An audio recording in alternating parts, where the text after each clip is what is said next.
À l'issue du Conseil des ministres du mercredi 17 janvier 2024, le gouvernement de transition a annoncé la dissolution de l'ONG Solidarité pour le Sahel. Selon le communiqué du gouvernement, il ressort des investigations que l'association Solidarité pour le Sahel est un outil de financement des activités des groupes armés signataires du cadre stratégique permanent pour la paix, la sécurité et le développement, agissant en violation des textes et contre les intérêts de l'État et des populations de la région de Kidal.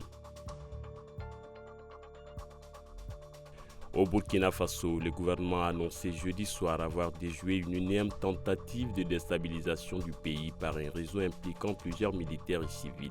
Selon le communiqué, la date du 14 janvier 2024 était projetée par les porteurs de ce projet funeste pour le passage à l'action.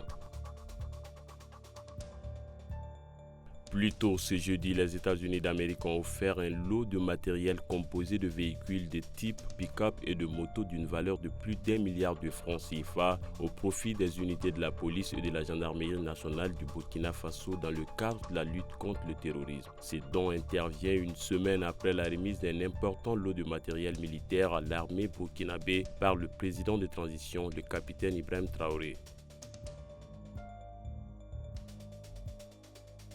Toujours au Burkina, les pagnes Faso d'Anfani et Koko Dunda ont été retenus comme pagnes officielles dans le cadre de la tenue conjointe du Forum des femmes et la commémoration de la Journée internationale des droits de la femme le 8 mars 2024. Le gouvernement interdit donc l'importation, la commercialisation et la distribution à titre gratuit des pagnes industriels estampillés avec le thème et le logo retenu.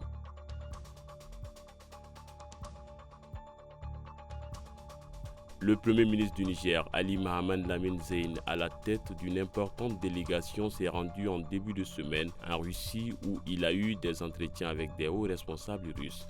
Les discussions ont porté sur le renforcement de la coopération bilatérale entre les deux pays dans plusieurs domaines.